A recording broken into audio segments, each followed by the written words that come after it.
throw it may be, you know, I maybe want to step back here and get an Oguruma type thing. I've still got my hip in position because that's the axis which I'll move. I'll move upon that axis, okay? The more efficient you move in judo, the more effective you will do judo.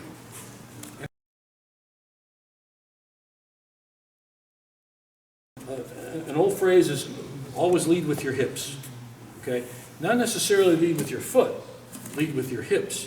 Your foot is connected to your hip, so, okay, it's going to be, but if you stick your foot out too far, he might sweep it. But if my hip's in this direction, I can withdraw my hip back better, so I have better control of my hips. So that's one of those things that really good judo players, sambo wrestlers, people who do this type of grappling, what we call judo or sambo, whatever this type of movement, that's what they do a lot. It's just good. And it starts with good posture. If I'm all bent over here, I mean, he's going to dominate me. I mean, one, I'm not going to be able to attack too well unless I just grab his legs or something continually. Okay, and some people might say that's okay. Maybe their sport does that. But I'm giving him my hips, so I don't want to give him my hips. I want to lead with my hips and control. So when we're gripping and stuff, I want to make sure see how his posture's up? My posture's nice, almost ramrod straight, okay? And that's really important because when we grip up and we're moving, I want to make sure my hip is always in play. We do a lot of gripping drills and movement drills at my club, and I say always keep your hips in play.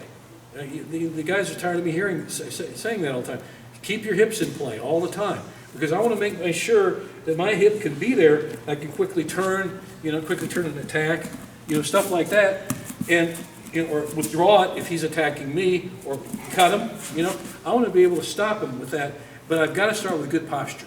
Okay, so and I'm leading with my hip, not necessarily with my foot.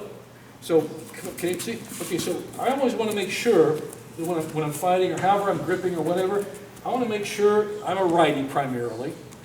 Even if I hold a left grip, I'm leading slightly with my right hip, so it can come into play when I need to. Okay. So whatever throw it may be, I maybe want to step back here and get an Oguruma type thing. I've still got my hip in position because that's the axis which I'll move. I'll move upon that axis. Okay. Does that make sense to everybody? Judo is the more efficient you move in judo, the more effective you will do judo. But I'm still leading with that hip, okay? And I'm moving around. I'm always having my hip in play. And I'm keeping it there. And it look almost like I'm still, but I'm not. You see good judo players. Now, sometimes they may have to bend over, especially if they're maybe leading the score and they want to kill some time or whatever.